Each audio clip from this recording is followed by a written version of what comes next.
안녕하세요. 결혼 4년차 주부입니다. 저는 지금의 남편과 둘 문제로는 전혀 싸운 문제가 없고 시댁, 특히 시어머니와의 관계 문제가 개입되면 싸움을 하는 부부입니다. 처음부터 제가 시어머니와 부딪히고, 아니, 부딪혔다기보다는 시어머니로부터 스트레스를 받은 것이 초반에 조금, 그리고 결혼하고 2년차가 지나가면서부터 점점 더 심해졌던 것 같습니다. 저는 초혼이지만 남편은 재혼으로 한 번의 아픔이 있는 상태로 저와 두 번째 만남으로 결혼을 한 케이스입니다. 시어머니는 시아버님과 평상시에 관계가 별로 좋지 않았고 불평불만이 많으신 편이며 열은 꽃같이 잘 삐지시는 편이고 질투도 많으신 편입니다. 그런데 저는 결혼 전에는 정말 강인하고 독립적인 여성인 줄만 알았습니다. 하지만 지내본 결과 아주 성격이 예민하고 또 본인 기준을 무조건 따라야 하며 남들이 하는 것에 있어서 질투가 많으신 분입니다. 제일 문제가 되는 건 저에 대한 질투가 많으신 것입니다. 질투. 제가 하는 건 무조건 다 따라하려고 하는 것이 문제가 되고 있습니다. 신혼초부터 이 질투에 대한 시초는 있었습니다. 신혼초에 시댁에 인사하러 갔을 때의 일입니다.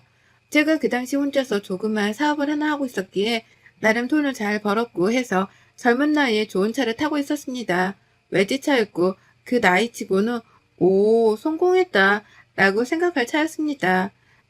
차를 타고 시댁으로 제가 일을 끝내고 바로 온 시점이었기에 시부모님이 제 차를 보게 된 상황이었고 다 같이 식사를 하는 자리였습니다. 아니 당신은 나랑 몇십 년 살면서 참 나한테 잘한 게 없는 것 같아요. 내가 평생 후회하는 건 당신한테 어렸을 때 시집 온 거예요.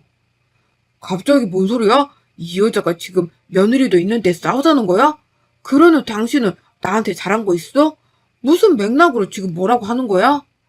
아니 내가 지금 자존심이 상해서 그래요. 며느리는 차가 외제차인데 나는 차가 지금 10년은 넘은 똥차인데 내가 너무 초라해요. 초라해.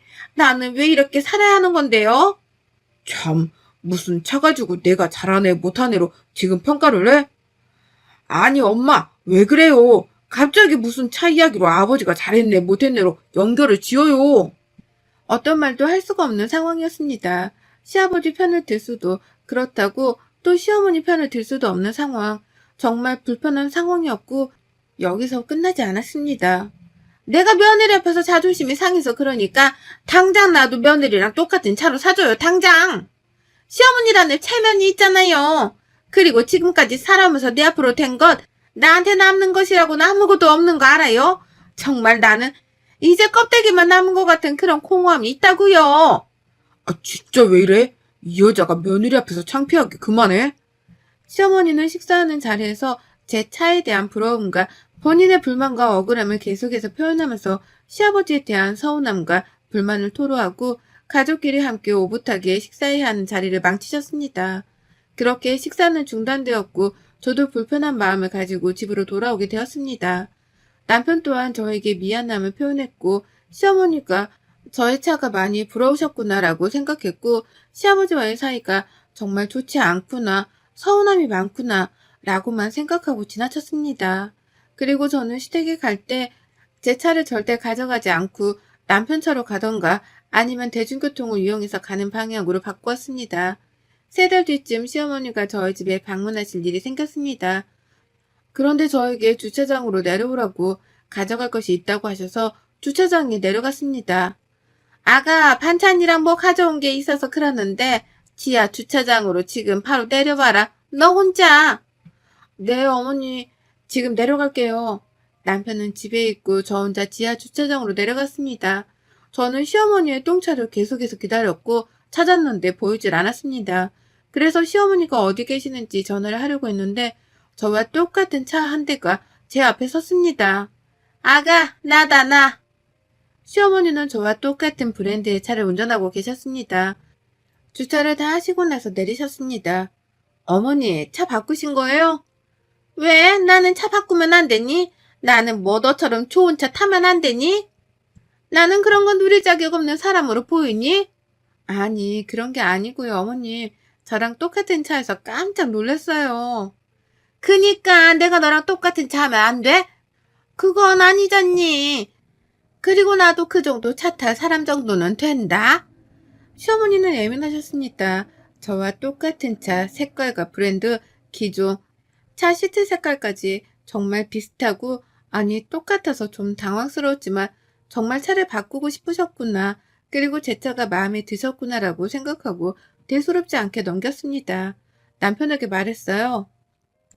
여보, 어머님 나랑 똑같은 차로 바꾸셨는데 알고 있었어? 오, 사실 자기가 말하려고 했는데 아버지가 말하지 말라고 해서 말 안 했는데 어머니가 진짜 자기 차가 좋아 보이고 부러웠나 봐. 그래서 말 안 했는데 아버지가 어머니한테 또 미안하기도 하다고 하면서 차를 사주신다고 했는데 돈이 모자란다고 돈을 좀 빌려달라고 해서 내가 한 4천 정도 해드렸어. 미안해. 4천 정도 해드리고 아버지한테 바로 받긴 했어. 아니, 그런 거 상의를 하고 해야지. 어차피 빌려드린 돈 4천을 바로 받기도 하고 해서 굳이 말 안 했는데 미안해. 앞으로는 꼭 말할게. 알겠지? 미안해. 남편은 빌려준 4천을 다시 바로 받았기에 굳이 말 안 했다고 하면서 사과하며 애교를 부려서 저 또한 다시는 그러지 말라고 하고 넘어갔습니다. 그런데 무언가 찝찝하고 기분이 좋지 않은 건 계속 이어져 갔습니다. 명절이 되어서 시댁에 가게 되었습니다. 어머님은 부엌에서 이미 일을 하고 계셨고 저도 일을 돕기 위해 주방으로 들어갔습니다. 그런데 무언가 뒷모습이 달라진 모습에 어머님의 얼굴을 봤는데 속눈썹 연장과 머리 스타일이 바뀌어 있었습니다. 어머님, 속눈썹 연장이라 머리 하셨네요? 안 가꾸다가 최근에 좀 가꿔보기 시작했다. 내가 원래 꾸미고 다녔는데 한동안 안 했던 것 뿐이야. 그래요, 어머님? 잘 어울리시고 예쁘게 잘 됐어요. 예쁘다고 말씀을 드렸지만 무언가 기분이 묘했습니다. 꼭 제 모습을 보는 것 같은 묘한 느낌. 20분 뒤 조금 늦게 도착한 형님이 오셔서 어머님을 보고 한마디 하셨습니다. 어머, 어머님, 저 순간 뒷모습만 보고 동서인 줄 알았어요. 잘못 봤으면 동서 하고 말할 뻔했어요. 그러니? 근데 내가 쟤보다 이쁘지? 얘는 말을 해도 참, 나도 왕년에는 진짜 예뻤다. 형님은 시어머니의 반응과 말을 듣고 머쓱해 하셨고 저에게 따로 한마디 하셨습니다. 아니 동서, 어머님 진짜 동서인 줄 알았어. 이상하다. 차도 똑같이 바꾸고 머리 스타일이고 속눈썹 연장이고 어째 동서를 따라하는 것 같아. 차는 원래도 사고 싶으셨다고 했고요. 헤어스타일이나 속눈썹 연장은 뭐 스타일 겹치는 경우도 많으니까요. 형님에게는 괜찮은 듯 말했지만 사실 기분이 묘하고 좋지 않았습니다. 하지만 뭐 여자라면 예뻐지고 싶고 아름다움에 대한 고민과 도전을 계속되기에 어머님도 여자니까 그럴 수 있어 라고 생각하고 넘겼습니다. 그런데 기분 묘한 사건들은 계속해서 이어졌습니다. 어머님이 어느 날 저희 집에 반찬을 가져다 주시러 오셨습니다. 시어머니는 젊은 세련됨을 갖춘 모습으로 오셨어요. 어머님, 오늘 어디 가세요? 정말 이쁘게 하고 오셨네요. 원래 내가 이뻤다. 뭐 다른 때는 안 이쁘게 하고 다녔다는 거니? 시어머니는 제가 무슨 말만 하면 다 꼬여서 듣는 모습이어서 더 이상 말을 하지 말아야겠다 싶었습니다. 반찬을 두고 가시려는 줄 알았는데 갑자기 제 옷방으로 들어가시더니 옷 구경을 하시겠다고 했습니다. 너는 진짜 옷도 많다. 우리 아들은 옷도 없는 것 같더만 좀 돈 좀 아껴 쓰고 옷은 어디서 사는 거니?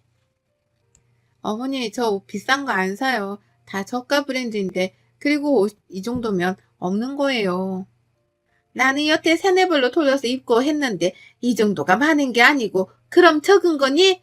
저가 브랜드 어디 있니? 아, 땡땡에서 사요. 세일할 때 사고, 신상품은 사지도 않는데요, 뭘. 시어머니는 한바탕 저의 옷장을 구경하시고, 화장품도 보시고, 잔소리 한바탕 하셨습니다. 그러고는 갑자기 저의 화장대에 앉더니, 다이슨 드라이기를 들더니 이건 잘 되니? 이걸로 드라이하고 손질하면 네 머리처럼 되는 거니? 라고 말씀하시는데 순간 좀 기분이 좋지 않고 소름이 돋았습니다. 네? 저는 고데기도 하고 다이슨 사용할 때도 있고요. 어머니, 다이슨 가지고 싶으세요? 내가 뭐 가지고 싶으면 다 사지. 못 사서 물어보는 거 같니? 그냥 이걸 쓰면 너랑 똑같이 머리가 되는지 물어본 거다. 머리결에 따라 뭐 다르겠죠. 시어머니는 한바탕 저의 옷장과 화장대를 관찰하시고는 다이슨 드라이기로 본인 머리 손질까지 하시면서 거울로 저를 곁눈질로 바라보시고 외모 케어를 하시다가 집으로 갔습니다. 묘한 기분, 그리고 묘한 분위기, 묘한 느낌은 계속해서 이어졌습니다. 기분이 좋지 않았고 무언가 저를 따라하는 것만 같은 느낌과 함께 저를 굉장히 질투한다라는 느낌이 들어서 이대로는 안 되겠다 싶었습니다. 그래서 어떻게 해야 할지 정말 많은 고민을 했습니다. 계속해서 이렇게 묘한 분위기와 질투를 하는 시어머니를 계속해서 받아낼 자신도 없고 긍정적으로 잘 풀어나가야겠다 싶었습니다. 시어머니께 어느 날 전화를 드리고 브런치 데이트를 하기로 약속했습니다. 어머님, 날씨도 좋고 한데 우리 브런치 카페 가서 식사도 하고 시간 좀 보내게 나오세요. 네가 웬일이니? 알았다. 그럼 이따가 거기서 보자. 꽤 핫하다는 장소로 어머님을 불렀고 만나기로 하고 즐거운 시간을 보내보기로 했습니다. 그런데 시어머니가 약속된 장소로 오셨을 때 깜짝 놀랐습니다. 저의 늙었을 때의 모습을 보는 것 같은 정말 똑같은 비주얼로 경악을 금치 못했습니다. 좋아하는 연예인이 있으면 따라하듯이, 그리고 좋아하면 닮아가는 듯이, 또 정말 닮고 싶은 사람이 있으면 따라하면서 도플갱어라는 말이 나오듯이 시어머니의 모습을 보는데 제 모습이 보였기 때문입니다. 그런데 좋은 의도로 닮음이 아닌 소름 돋을 그런 의도의 닮음이었습니다. 어머니, 여기에요. 옷이랑 신발이랑 못 보던 건데 정말 신세대스럽네요. 저번에 너네 집 가서 네 옷장에서 본 옷들로 좀 골라봤는데 어떠니? 예쁘니? 네? 저랑 똑같은 옷을 일부러 사신 거예요? 왜요? 일부러 사다니. 원래 내 취향이다. 그동안 내가 입고 살았던 거지. 네가 나를 만나서 지금 내 취향을 무의식 중에 따라하게 된 거지. 지금 누가 누구를 따라했다고 보는 거니? 시어머니는 본인 취향이었던 것이고 본인이 양육하고 가정에 헌신하는 동안 입고 있었던 취향이라면서 시어머니가 저를 따라한 것이 아닌 제가 시어머니의 취향을 따라하고 있었다라고 말씀하셨습니다. 순간 시어머니가 안쓰러웠습니다. 처음에는 시어머니가 왜 저러는 건지 소름도 돋고 밉고 병적으로 보였습니다. 물론 지금도 안쓰럽다 보는 것이 마음의 상처와 마음의 병적인 시선으로 바라봐지고 있습니다. 같은 여자로서 아름다움에 대한 추구와 함께 관심을 꾸준히 가지고 표현하고 싶었는데 억눌린 채 살아간 것에 대한 억울함과 갈망이 온전히 느껴졌습니다. 어머니 지금도 충분히 아름다우세요. 이 자체로도 예뻐요. 지금 나 놀리는 거니? 무슨 소리를 하는 거니? 시어머니는 처음 칭찬과 아름답다라는 말을 듣는 사람처럼 부끄러워하시면서 눈맞춤을 피하셨습니다. 저와 똑같은 코스프레를 한 것 같은 모습을 한 시어머니와 함께 데이트를 행복하게 보내고 집으로 돌아오는 길에 알 수 없는 복합적인 감정으로 눈물이 흘렀습니다. 시어머니의 지금까지 행동이 이해가 갔습니다. 왜 내가 하는 것들, 그리고 내가 가진 것들에 질투를 느끼고 표현을 그렇게 했는지. 시어머니는 20대 초반에 시아버지와 혼전 임신으로 결혼하셨고 시댁살이와 함께 가지고 싶은 것, 그리고 20대 초 가장 예쁠 나이에 육아에 찌들어서 예쁜 꽃인 상태로 집안에만 계셨습니다. 그때 누리지 못한 것들에 대한 그리움과 억울함이 저에게 투영되었던 것 같습니다. 물론 그 감정들을 저에게 투영해서 푼다는 것, 건강하지 못한다는 것을 압니다. 하지만 건강하게 푸는 방법을 모르시기에 그렇게밖에 풀지 못하는 것이라는 것을 이해가 되는 저는 안쓰러움과 잘 해드려야겠다는 마음이 생겼습니다. 집에 와서 남편과 어머님은 남편을 양육할 때 어떠했는지 물었습니다. 우리 엄마는 뭐 내 기억에 항상 집에서 밥만 하고 청소, 우리 보살핌만 했던 걸로 기억이 나. 항상 그냥 질끈 하나로 묶은 머리와 검정 티에 검정 바지, 예쁘게 꾸며본 적이 없고 손에 물 묻힐 때가 많아서 손도 거칠고. 근데 자기야 왜? 아니 갑자기 어머님이 너무 여자로서 안쓰러워서 20대 꽃다운 나이에 결혼을 해서 시댁살이에 독박육아까지 정말 힘들으셨을 것 같아. 그리고 20대 초부터 시작해서 30대 초반, 중반, 후반, 그리고 40대가 되어가면서 이제 꾸미고 싶을 때에는 이미 노화가 시작되었고 무심한 성격의 아버님 또한 다정다감하게 잘 챙겨주지도 못했으니 그 분노와 억울함, 서운함이 나에게 투영되었나 이런 생각이 들어서 안쓰럽고 마음이 아프더라고. 자기야, 우리 엄마가 그렇게 행동하는 게 미울만도 한데 너무 고마워. 자기는 진짜 천사야.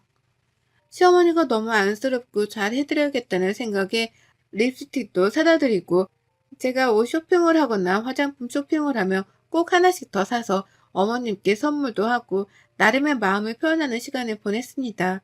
그러던 어느 날 남편의 카드 명세서가 두껍게 우편물에 온 날 왠지 뜯어보고 싶은 생각이 들었습니다. 저희 부부는 각자의 돈 관리를 하면서 공동 생활 관리비만 따로 모아서 경제 관리를 하고 있었기에 각자 개인의 카드 명세서나 우편물은 각자가 뜯어보고 관리했습니다. 그런데 유독 그날은 뜯어보고 싶은 마음이 생겨서 뜯어보았는데 카드 명세서의 내용과 납부해야 할 카드값을 보고 깜짝 놀랐습니다.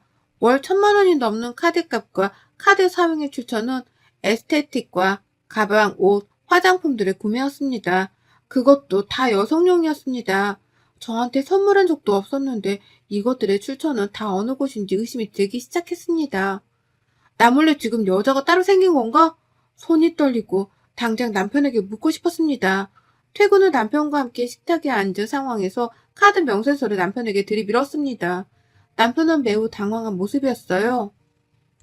아, 이게 자기야. 사실은 엄마한테 다 쓴 거야. 뭐? 어머님? 무슨 어머님한테 지금 1,000만 원이나 써? 아니, 당신도 우리 엄마 불쌍하다고 했잖아. 여자로서 꾸밈도 못하고 살고, 그래서 나도 엄마한테 좀 썼지. 그래도 이건 아니지. 정도라는 게 있고 기준이 있잖아. 그리고 어머님도 그래. 우리 형편 아시는데 무슨 1,000만 원씩이나 쓰셔? 그리고 아버님은 뭐 하시고. 이건 아니잖아. 당신이 꾸며주고 케어해줘야 할 사람은 어머님이 아니라 나야. 물론 어머님도 신경을 써야겠지만 이렇게 월 1,000만 원씩이나 아름다움을 위해서 투자해주는 게 와이프가 아니라 본인 엄마라는 건 좀 문제가 있지 않아? 자기도 우리 엄마 불쌍하다고 했잖아. 난 그래서 이 정도는 자기도 괜찮다고 생각할 줄 알았어. 남편은 제가 시어머니가 여자로서 불쌍하다고 말하면서 잘 해드려야겠다라고 말한 것에 있어서 이렇게 시어머니에게 돈을 쓰는 것을 암묵적 동의를 했을 것이라고 치부했습니다.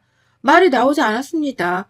화도 나고 사준다고 다 받고 또 요구하는 시어머니도 정말 이해가 가지 않고 시아버지로부터 시어머니 그리고 남편이 미웠고 잠깐이나마 시어머니를 여자로서 불쌍하게 생각했던 제 자신이 갑자기 한심하게 느껴졌습니다. 시어머니께 찾아갔어요. 어머니, 오빠 카드 명세서가 왔는데 저희가 감당할 수 없는 금액의 카드값에 어머님도 생각이 있으시면 이렇게 아들 카드로, 아니 저희 부부의 공동 카드로 미적 아름다움을 채우기 위해서 사용하시는 건 좀 아니지 않나요? 어머님이 갚으셔야 할 것 같아요. 어머님이 다 사용하셨으니까. 나 돈 없다. 그리고 내 아들이 어미를 위해 쓴 돈인데 뭐 잘못됐니? 너 지금 너한테 안 썼다고 질투하는 거니? 어머니, 어떻게 그렇게 생각하세요? 순간 시어머니와 대화를 하다가 시어머니의 방을 보게 되었습니다. 문 열림 틈으로 보이는 방에는 저와 똑같은 시계, 저와 똑같은 가방, 그리고 저와 똑같은 옷부터 속옷까지, 그리고 향수와 드라이기 등등 제가 사용하는 것이 모두 다 똑같았습니다. 내가 내 취향을 찾겠다는데, 그리고 우리 아들이 나 꾸며준다고 데리고 가서 직접 아들이 골라준 건데 뭐가 문제가 되니? 이거 다 우리 아들 취향으로 다 고른 거다. 그래서 너랑 나랑 겹칠 수도 있고 너는 내가 너를 따라한다고 생각하는데 그거 큰 착각이다.